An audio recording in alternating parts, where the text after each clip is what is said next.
사랑하는 베델의 성도 여러분, 오늘 하나님께서 우리들에게 주신 말씀은 고린도전서 1장 4절부터 9절까지의 말씀으로 지금까지 걸어온 길, 그 길이 은혜였다 라는 제목으로 말씀을 선포하겠습니다. 이 말씀이 선포될 때 우리들의 마음속에 성령님의 크신 역사가 함께하기를 간절히 기도하고 소망합니다. 사랑하는 목포 베델교회 성도 여러분, 오늘 우리는 창립 20주년을 한 주를 코앞에 둔 주일 아침입니다. 2005년 5월 29일 새 역사 선언 후에 옛날에 구 남경문화회관, 지금 우리 목포 베델교회 건물에서 첫 예배를 드렸습니다. 그날을 기념으로 오늘을 계산해 보니 그 예배의 시간을 11시를 기준으로 했을 때 오늘까지 7,294일, 시간으로는 17만 5,056시간째 지나고 있습니다. 지금 35분이 더 지났네요. 그리고 창립 20주년 다음 주일에는 7,301일, 17만 5,224시간이 될 것입니다. 이 세월 동안 우리 교회는 세상의 파도 속에서의 한 걸음, 또 한 걸음 믿음의 길을 걷고 또 걸어왔습니다. 지나온 날들 속에 웃음과 눈물이, 그리고 수많은 성공과 실패가 하나님의 위로가 되어 있었고, 때로는 이해하기 어려웠던 침묵이 녹아 있었을 것입니다. 그 모든 순간을, 그 모든 시간을 한 단어로 표현하라고 한다면 그것은 바로 은혜라고밖에 표현할 수가 없지 않을까요? 사무엘 선지자가 미스바 전투 이후에 돌을 세우면서 에베네셀, 여호와께서 여기까지 우리를 도우셨다라고 외치듯이 오늘 우리는 마음속에 감사의 돌을 하나를 세우기를 간절히 원합니다. 또한 사도 바울도 그리스도 예수 안에서 너희에게 주신 하나님의 은혜로 말미암아 내가 너희를 위하여 항상 감사하노니라고 말씀하셨듯이, 이처럼 이 기도들처럼 우리의 기도로 삼아 우리의 20년의 자취를 돌아보기를 원합니다. 오늘 말씀을 보면 그리스도 예수 안에서 너에게 주신 하나님의 은혜로 말미암아 내가 너희를 위하여 항상 하나님께 감사하라라고 이야기를 합니다. 여러분, 우리는 종종 내가 주님을 만났다, 내가 주님을 찾았다라고 이야기를 할 때가 있습니다. 하지만 우리가 구원의 은혜를 깊이 깨닫게 되면 이 고백은 조금 다르게 해석될 수가 있습니다. 사실 우리가 주님을 찾기 훨씬 이전에 주님께서 먼저 우리를 찾아오셨기 때문이지요. 성경은 이 놀라운 사실을 우리들에게 분명히 말씀해 주십니다. 요한복음 15장 16절에 주님은 이렇게 이야기하시죠. 너희가 나를 택한 것이 아니요 내가 너희를 택하여 세웠다라고 말씀하십니다. 이 말씀이 우리에게 주는 메시지는 명확합니다. 우리의 구원은 결코 우리의 열정이나 노력 때문이 아니라 오직 하나님이 먼저 찾아오신 거룩한 사랑 덕분입니다. 하나님께서 이미 우리를 마음에 품으셨고 사랑하셨기 때문에 우리가 오늘 이 자리까지 올 수 있게 되었다는 것이죠. 주님은 이미 오래전부터 팔을 벌리고 기다리셨어요. 우리가 하나님께 다가가고 있다고 느낄 때 사실 하나님은 이미 우리를 향해 두 팔을 열고 주님께서 우리를 향하여 기다리고 계셨다는 것입니다. 우리가 시간이 지나고 인생을 살아가면서 누구나 외롭고 힘든 시간을 겪고 있지 않습니까? 때로는 하나님이 정말 나와 함께 계신 걸까? 라는 질문이 들기도 합니다. 하지만 시간이 흘러 뒤돌아보면 그 외로운 길 위에 나 혼자가 아니라 하나님께서 함께 걸어가셨다는 것을 분명히 알 수 있다는 것입니다. 나 혼자 걸었다고 생각했던 그 길 위에 이미 주님의 발자국이 먼저 쿡 하고 찍혀 있었음을 우리는 알 수 있는 것이죠. 사도 바울은 오늘 본문에서 그래서 항상 하나님께 감사한다 라고 고백을 하게 된 것입니다. 바울이 언제나 이렇게 감사할 수 있었던 이유가 무엇이었습니까? 그의 삶이 항상 평탄하고 문제없고 행복해서 감사했습니까? 아니요, 절대로 아닙니다. 바울의 삶은 오히려 수많은 어려움과 고난으로 가득 찬 사람이었습니다. 그는 매번 감옥에 갇혔고 매를 맞았고 여러 차례 죽을 위기를 넘겼습니다. 그런데도 그는 항상 주님의 은혜에 주님 감사합니다, 감사합니다, 감사합니다 하고 감사를 고백했어요. 그 이유가 무엇입니까? 바울은 어떤 상황 속에서도 하나님의 은혜를 바라본 자였기 때문입니다. 그는 모든 순간 속에서 주님의 손길을 느꼈고 작은 일상 속에서도 하나님의 사랑을 발견한 자였습니다. 역설적으로 그의 삶에서 감사는 특별한 것이 아니라 마치 숨 쉬는 것과 같은 습관이자 영적인 호흡이 그에게 감사의 은혜로 도래했기 때문이죠. 여러분, 우리의 영혼도 마찬가지 아닙니까? 우리가 숨을 쉬지 않으면 육신이 살 수 없듯이 우리의 영혼이 감사하지 않으면 우리는 살아갈 수 없는 존재인 것입니다.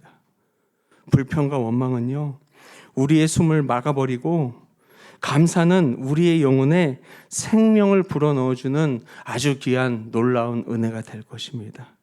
그것이 하나님의 은혜인 것이고 지금까지 우리가 걸어올 수 있는 올바른 은혜의 길인 것이죠. 은혜의 길, 하나님의 은혜, 그 길은 위대한 것입니다. 그렇지만 그 은혜의 길이요, 어떻게 보면 거창한 길만은 아닐 수도 있습니다. 왜냐하면 우리에게 일상적인 것들이 다 하나님의 은혜이기 때문입니다. 창밖으로 비치는 따스한 햇살 한 줄기, 피곤한 하루를 마무리할 때 전해준 따뜻한 격려 한마디, 길에서 만난 이름 모르는 사람의 친절한 미소 한 방울, 혹은 어제 흘린 눈물 가운데 찾아온 위로가 될 수도 있다는 거예요. 이런 작은 일상 속의 은혜를 매일매일 기록하고 기억할 때 우리는 하나님의 은혜를 더 깊이 체험할 수 있게 되는 것입니다. 심지어 우리 교회 화단에 피어있는 작은 꽃밭은 그 꽃 한 송이를 바라보면서 하나님의 은혜를 바라보기도 합니다. 이번 주 금요일 날에 주룩주룩 내린 비 하나도 누구는 찌뿌둥하게 비가 내린다고 투덜거리지만 주님의 은혜가 넘치는 사람에게는요, 저 꽃들이 잘 안착할 수 있는 생명수라고 감사의 기도를 드리는 이들도 있는 것을 볼 수가 있습니다.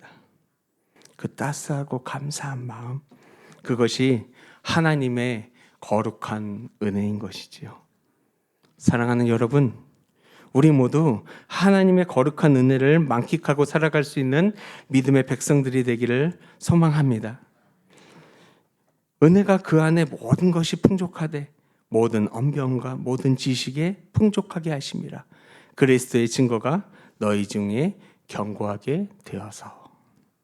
여러분, 하나님의 은혜는요, 우리 각 개인의 삶에 머무르는 것에서 끝나지 않습니다. 하나님의 은혜는요, 반드시 우리의 공동체를 풍성하게 만들 것입니다. 오늘 바울 사도는 고린도 교회를 향해서 이렇게 말합니다. 너희가 그리스도 안에서 모든 것에 풍족하다라고 선포하고 있어요. 근데 여기서 이 풍성함은요, 이 풍성함의 본질을 잘 바라보면은 세상의 부유함과는 조금은 다른 성질을 갖고 있어요. 여러분, 우리가 받은 은혜는 그 안에서 곧 예수 그리스도 안에서 누리는 참된 풍성함일 것입니다. 그러기에 우리들의 입술, 은혜의 입술, 은혜의 말이 되어야 한다는 것이죠. 우리의 말은요, 참으로 신비한 힘을 갖고 있어요. 말 한마디로 사람을 살리기도 하고 말 한마디로 마음을 상하게도 만듭니다. 특히 고린도 교회는 언변이 뛰어난 교회였어요. 지식도 많았고 다양한 은사도 많았던 교회입니다. 하지만 은혜가 없는 말은요, 칼이 되어서 상처가 되기도 하였습니다.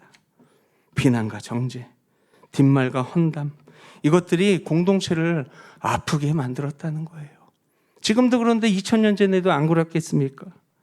그리고 상처를 준 사람들은 이렇게 이야기하지요. 난 그 뜻이 아닌데 라고 핑계를 대곤 합니다. 내가 가라고 해서 했나? 라고 말만 하면 끝이지요. 근데 본인에게 조그만 티끌만한 말 한마디에 버럭버럭하는 우리를 바라보게 됩니다. 반면에 은혜를 입은 말은요, 칼이 아니라 믿음의 분대가 된다는 것입니다. 상처를 싸매게 하기도 하고, 아픈 자를 위로하게 하기도 하고, 지친 영혼들을 감싸주는 사랑의 언어가 된다는 것이죠. 누군가에게는 힘이 되는 한마디, 낙심한 이에게 건네는 따뜻한 말, 잘못한 자에게 건네는 용서의 말이 될 수 있다는 사실을 기억하시기 바랍니다. 감사를 표현하는 고백, 이 모든 것이 바로 은혜의 말, 은혜의 언어가 된다는 것이에요. 여러분, 우리가 은혜를 입었다면 우리의 언어 습관도 달라져야 합니다. 교회와 가정, 직장과 이웃의 관계 속에서 칼이 아닌 분대와 같은 말을 사용할 수 있는 우리 베델의 모든 가족들이 되길 원합니다. 고린도 교회요, 은혜의 깨달음을 아는 교회였어요. 지식도 풍성한 교회였다는 것을 우리는 알고 있습니다. 많이 아는 것 결코 나쁜 것이 아닙니다. 그러나 지식만 많고 은혜가 없을 때 우리 사람은요, 쉽게 교만에 빠지게 됩니다. 내가 아는 것을 자랑하려고 하고, 남을 판단하려고 깎아내리려고 하고, 자기 의의에 빠질 때가 있습니다. 하지만 진짜 은혜를 깨닫는 사람은 아무리 많이 알고 많이 배워도 겸손의 옷을 입게 된다는 사실을 기억하시기 바랍니다. 왜 그런지 아십니까? 모든 것이 하나님의 은혜임을 알기에, 나의 지식조차 하나님께서 주신 것임을 알기에, 내가 남보다 낫다고 생각하지 않고 오히려 더 낮아지고 섬기는 믿음의 자녀가 된다는 것입니다. 지식이 겸손으로 연결될 때 그 공동체는 진정한 아름다움으로 드러낼 수 있게 된다는 사실이죠. 또한 고린도 교회 안에서는 다양한 은사가 있었어요. 언변의 은사, 지식의 은사, 섬김의 은사, 헌신의 은사. 그러나 그러한 은사가 교만을 낳으면 공동체는 반드시 깨어집니다. 진짜 하늘의 은혜는요, 묵묵히, 겸손히 순종하는 것이 하늘의 은혜를 받은 자일 줄 믿습니다. 예전에 어느 교회 성가대에서 있었던 일입니다. 성가대에 새로 들어가고 싶은 어느 한 집사님이 있었어요. 근데 이 집사님은 찬양을 너무나도 좋아해요. 근데 하나님께서 어떤 은사를 주셨냐면 음치의 은사를 주셨어요. 그러다 보니까 너무나도 자신감이 없었고 자존감이 낮았어요. 그래도 하나님께 찬양을 드리고 싶은 마음에 용기를 내서 성가대에 들어갔어요. 연습에 참여했는데 태초부터 음치니까 어떻게 해요? 자꾸만 음이 어긋나고 소리가 남들과 맞지가 않는 거예요. 근데 주변에서 속삭이는 소리가 들리는 것만 같았어요. 들리진 않고 것만 같았던 거예요. 저분 때문에 소리가 자꾸만 흐트러져. 그런 소리가 들리는 것 같자 그분은 점점 자신감이 떨어지는 거예요. 아, 나는 안 되겠구나. 괜히 민폐만 끼치는구나. 잘못도 안 했는데 혼자 자책하기 시작합니다. 근데 다음 주에 성가대에서 오랫동안 봉사한 한 권사님이, 진짜 신앙의 진짜 어른이신 한 권사님이 그 집사님 옆에 조용히 나타나서 그 손을 살짝 잡아주면서 이렇게 이야기합니다. 집사님, 처음에는 누구나 실수해. 나도 예전에 음이 맨날 틀려서 성가대를 관둘까 생각도 했어. 근데 하나님은 우리의 실수가 아니라 찬양하려는 그 마음을 기뻐하세요. 나는 집사님이 내 옆에서 함께 찬양해 주니까 너무너무 좋아. 더 우리 성가대가 풍성해지는 것 같아. 우리 같이 연습하면서 천천히 맞춰가고 우리 함께 합시다 라고 이야기를 건넸어요. 이 한마디가 이 집사님한테는 큰 위로와 용기를 얻었다고 합니다. 더 열심히 연습하고 성가대원들과 마음이 하나가 되었다고 합니다. 몇 달 뒤에 교회 전체가 감동할 정도로 아름다운 찬양을 하나님께 올렸습니다. 그 집사님은 성가대를 통해서 더 큰 신앙의 기쁨을 누리게 되었다고 합니다. 여러분, 내 삶이 거룩한 은혜로 받아들일 때 내게 주어진 모든 은사와 재능은 복음의 증거가 될 수 있습니다. 내가 잘나서가 아니라 내게 주신 은혜를 주신 주님 때문에, 아니 주님 덕분에 그 은사가 겸손하게 사용될 때 우리의 공동체가 살아날 줄 믿습니다.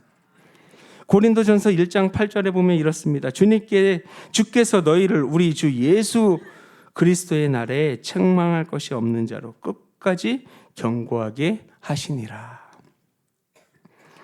여러분, 우리는 한 가지 분명한 사실을 마음속에 새기기를 원합니다.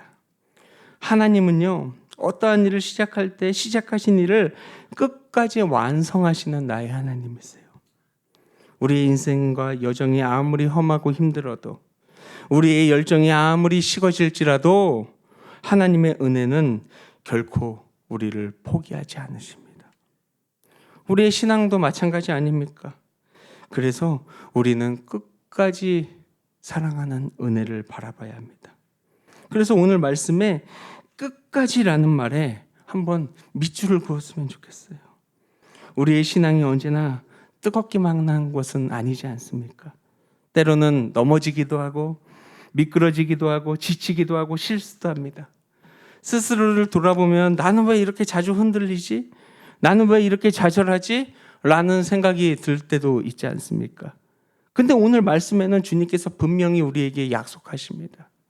주께서 너희를 끝까지 경고하게 하시니라. 끝까지. 이 말씀은요, 우리의 노력이나 결심이나 우리의 열심에 달려있지 않습니다. 우리의 열정은 시들 수도 있지만 하나님의 은혜는 결단코 시들지 않아요. 빌립보서 1장 6절에도 이렇게 증언하지 않습니까?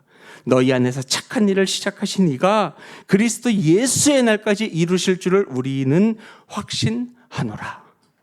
여러분, 우리 인생의 주도권이 누구에게 있습니까? 나에게 있습니까? 아니요. 위에 계신 하나님께 있습니다. 우리는 실수하고 흔들리지만 우리를 붙드시고 끝까지 인도하시는 분은 나의 주 나의 하나님이실 줄 믿습니다. 책망할 것이 없는 자, 그리스도의 의, 여기서 책망할 것이 없는 자라고 이야기를 합니다. 여러분, 이 말에 우리에게 주님께서 완벽함을 요구하십니까? 우리가 한 번도 죄짓지 않고 한 번도 넘어지지 않고 완벽한 삶을 살라는 뜻입니까? 아니지 않습니까? 여기서 흠이 없다. 우리의 완벽이 아니라 예수 그리스도의 의로 옷을 입는 사람이라는 뜻을 이야기하고 있어요. 우리는 연약한 자들이에요. 넘어집니다. 넘어져 있을 때 우리가 다시 십자가 앞으로 나아가서 다시 일어서는 자, 오뚜기같이 다시 일어설 때 그때 바로 하나님 보시기에 흠 없는 자로 세워질 수 있는 것이에요. 주님께서는요, 우리의 연약함을 끌어안으시고 끝까지 품으시는 하나님의 은혜가 우리를 그렇게 세워주신다는 거예요. 우리의 지난 날들 수많은 일들이 있지 않았습니까? 슬픈 일도 많았습니다. 아픔도 많았던 것이 사실 아닙니까? 그렇지만 좋은 일 또한 얼마나 많았습니까? 이제는 그 좋았던 기억만을 가지고 그 희망의 사역들을 기억하고 다시 일어나기를 소망합니다. 그 희망의 일들만을 품고 나아가기를 원합니다. 제가 지금까지 사역을 좀 20년 정도 했는데 사역했던 교회 중에 100년이 넘는 교회를 3군데 있었어요. 가장 오래된 교회가 130년이에요. 근데 한 교회에 130년 된 교회에서는 교회에 보면 당회가 있지 않습니까? 당회록, 초판 당회록이 경기도 문화재로 지정돼 있어요. 왜냐하면 경기도에서 가장 먼저 세워진 교회니까. 지역의 역사로 지정돼 있다니까요. 근데 그 교회가 몇 년 됐다고요? 130년. 근데 우리 몇 년 됐어요, 이제? 아직 20년도 안 됐어요. 다음 주, 어디 20년이라 그래? 다음 주가 20년이지. 아직 11년, 아직 11개월, 넷째, 이제 셋째 주 간 거, 다음 주가 20주년이에요. 아직 20년이 안 됐지 않습니까? 이제 20년이 되고 100년을 향해 나아갈 교회 아닙니까?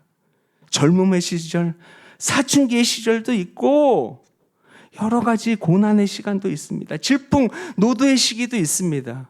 이제 성인의 시대가 다가왔습니다. 그렇다면 이제 20살에 들어선 우리 교회에게 한마디의 용기를 주고 싶어요. 오늘 이 말씀에 끝까지라는 단어를 우리 마음속에 다시 한번 새겼으면 좋겠어요. 여러분, 하나님의 은혜는요, 우리의 실패와 아픔에 열심을 내는 간증으로 바꾸길 원합니다. 넘어짐도, 눈물도, 좌절도 하나님의 손에 들리면 그 모든 것들이 은혜의 이야기로 바뀌게 됩니다. 우리가 다시 일어서는 그 순간 우리는 우리의 힘이 아니라 주님의 은혜로 살아가는 사람임을 고백할 수 있게 되는 거예요. 여러분, 우리 옆에 있는 분들께 이렇게 인사하고 격려했으면 좋겠어요. 수고했습니다. 고생했습니다. 다시 일어섭시다. 시작! 그리고 꼭 안아주시기 뭐한 관계면은 두 손을 꼭 잡아주시기 바랍니다. 우리 교회에서 제가 참 존경하는 우리 양문홍 간사님 사진을 좀 보여주시겠어요? 우리 교회가 이제 리모델링을 하면서 많은 변화가 있었어요. 이 변화 한편에서 누구는 이렇게 이야기합니다. 글자가 작네, 글씨가 크네, 화단이 작네, 크네, 여기가 삐뚤네, 각이 안 맞네. 근데 그거 아십니까? 말만 하는 사람 치고 그것에 따라 열심을 내는 사람은 단 한 사람도 없다는 것을. 진짜 주인은 평가하지 않습니다. 진짜 주인은 판단하지 않습니다. 진짜 주인은 열심을 다하는 자들이었습니다. 그들이 진짜 주인이었습니다. 남이 하는 것은 쉬워 보이지만 내가 하는 것은 어려운 법이지요. 진정한 신앙인은요, 내가 하지 못한다면 묵묵히 기다리는 것을 바라보는 것이 은혜이고 덕일 줄 믿습니다. 밥도요, 다 익은 것 같지만 막상 뚜껑을 열고 먹으면 어떻습니까? 설익죠. 뜸을 들여야 하지요. 기다림이 필요하지 않습니까? 묵묵히 기다리고 천천히 기다리고 지켜보니 지금 어떻습니까? 모든 것이 하나님의 은혜로 잘 진행되었고 잘 완성되었습니다.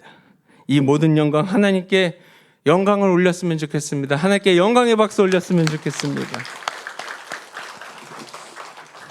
여러분, 우리가 이전에도 잘 만들어 사용했고 이제 교회 간판도 새로운 것으로 교체해서 앞으로 잘 사용할 수 있게 된 것도 하나님의 은혜임을 고백합니다. 눈에 보이는 작은 변화지만 이 변화가 우리 공동체 안에 큰 기쁨과 새로운 활력으로 불어넣었다는 거예요. 저도 이제 목포에 온 지 2년 반 정도 됐어요. 주변에 아는 목사님들이 이제 조금씩 생겼어요. 얼마 전에 옆 교회 목사님이 전화가 왔어요. 목사님, 교회가 변해가고 있어요. 특히 LED 어디서 하셨어요? 목포에 컬러가 들어간 LED는요, 아마 교회로서는 처음인 것 같아요. 너무 환하고 보기가 좋아요. 교회가 생기가 넘칩니다. 저는 이렇게 긍정적인 코멘트가 들어올 때마다 참 감사한 마음이 들었어요. 근데 여러분, 새로운 장비, 겉모습이 변한 것에 달라진 것뿐만 아니라 우리 안에도 주님의 새로운 바람이 불어오는 것 같아서 더 기쁘고 행복합니다. 여러분, 진정한 변화와 생기는요, 어디서부터 오는지 아세요? 바로 여러분들의 기도로부터 시작됩니다. 이제 우리가 함께 이룰 기도의 순간이 도래했다는 거예요. 믿음으로 이뤄낼 기도의 시간들이 우리 눈앞에 왔습니다. 돌이켜보면 지금까지 우리가 걸어온 길 결단코 쉽지 않았어요. 때로는 아파했고 넘어지고 힘들기도 했지만 분명한 것은 그 모든 길은 하나님의 은혜의 길이었다는 것. 우리가 알지 못하는 순간도 주님께서 한 걸음 한 걸음 우리와 함께 동행하셨다는 것. 그 모든 손길이 사람의 손길이 아니라 하나님의 손길이 우리와 우리 교회와 여러분들의 삶을 여기까지 이끌어줬다는 것. 우리의 간판이 새로워졌다고 우리의 본질이 달라지는 것은 절대로 아닙니다. 하지만 이 변화를 통해서 우리 모두의 마음속에 새로움이 싹트기를 원합니다. 새롭게 달라진 외관만큼이나 우리 교회의 영적 분위기가 더 밝아지기를 원하고 우리의 기도와 예배가 섬김과 사랑이 더 충만해지기를 원합니다. 하나님이 주시는 새 힘, 새로운 생기, 새 은혜로 우리의 걸음이 한결 가볍고 우리의 기도가 더 뜨거워지기를 소망합니다. 이제 우리 또 한 번의 전환점에 서 있지 않습니까? 이제 우리 앞에는 믿음으로 이루어가야 할 미래가 있어요. 그 미래를 우리가 기도로 열어가야 할 길이 열리게 되었다는 거예요. 앞으로 변치 않는 진리는 주님께서 함께 하신다는 사실입니다. 여러분들께 부탁 하나 드립니다. 오늘도 우리의 기도의 자리를 지켜주시기 바랍니다. 교회를 위한 기도, 가정을 위한 기도, 자녀와 다음 세대를 위한 기도, 이 지역과 이웃을 위한 기도, 그 무엇보다 하나님의 뜻이 이 땅에 이루어지게 하소서라는 기도를 함께 기도하길 원합니다. 우리가 함께 기도할 때, 우리가 믿음으로 나아갈 때 하나님은 반드시 새 역사를 이루어 주실 줄 믿습니다. 지금까지 걸어온 길, 그 길이 은혜였습니다. 그리고 앞으로 걸어갈 그 길도 주님께서 함께 하시기에 소망과 기쁨, 은혜가 가득할 줄 믿습니다. 앞으로도 주님께서 일하실 것이고 우리는 그 걸음을 따라갈 줄 믿습니다. 우리 함께 찬양 드리겠습니다. 우리 주가 일하시네 함께 찬양 드리겠습니다.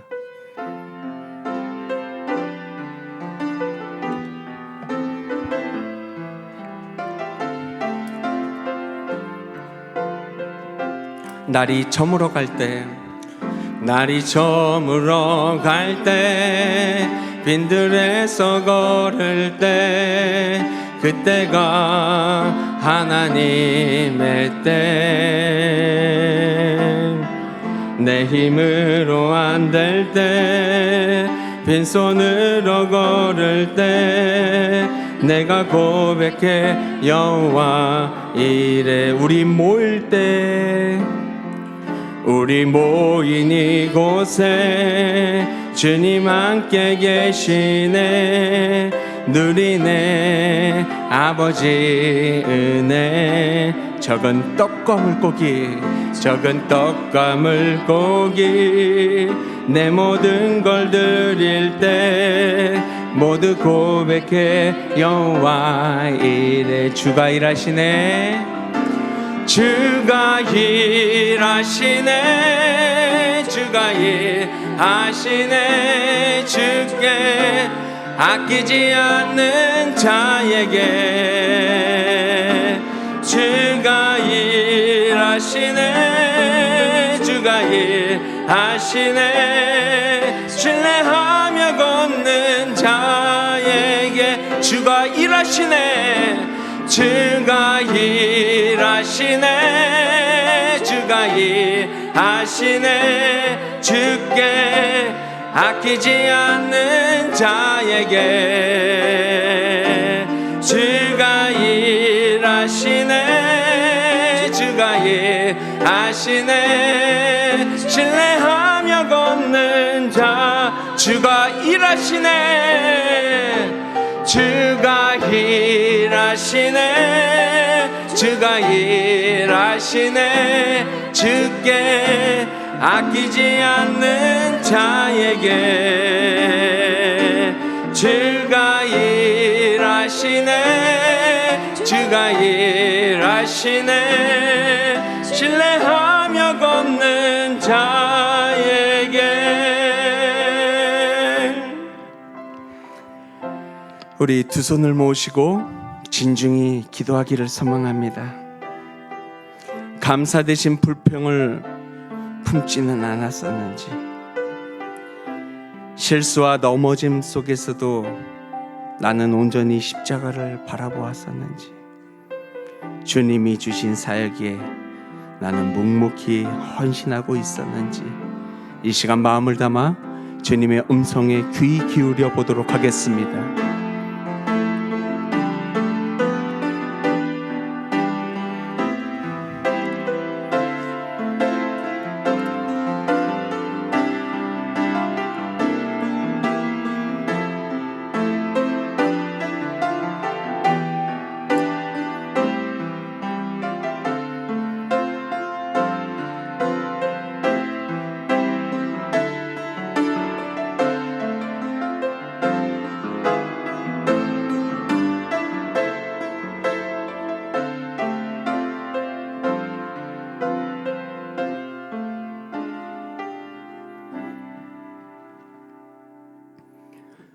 은혜로우신 하나님 아버지, 지난 7294일 동안 여기까지 도우신 주님을 고백하게 하심이 감사합니다. 웃음과 눈물, 환희와 침묵 속에서도 한순간도 우리를 놓지 않으시고 베델의 반석 위에 믿음의 흔적을 새겨주심을 믿고 주님만을 찬송합니다. 주님, 이제 우리 입술에 은혜의 향기를 머금게 하소서. 칼이 아닌 붕대가 되는 말을 선택해 하시고 지식과 재능을 나를 드러내는 잣대가 아니라 공동체를 세우는 도구로 사용케 하소서. 우리의 연약함을 아시는 주님이시여, 넘어진 가운데 십자가 앞으로 달려가게 하시고 끝까지 너희를 경고케 하리라 약속하신 말씀을 절망이 아닌 소망의 근거로 붙들게 하소서. 이제 창립 20주년을 넘어 100년을 향해 나아가는 길목에서 새 간판보다 더 빛나는 새 마음을 허락하시고 기도의 흙을 묵묵히 파며 아름다운 씨앗을 심는 순종의 손길이 되게 하소서. 우리 가정과 일터 그리고 목포 베델교회를 주의 영광이 머무는 거룩한 터전으로 세워주소서. 걸어온 길이 은혜였듯이 앞으로 걸어갈 길도 주님이 뜻이 되게 하시고 주님의 거룩한 은혜임을 믿으며 우리 주 예수 그리스도의 이름으로 결단하며 기도드립니다. 아멘.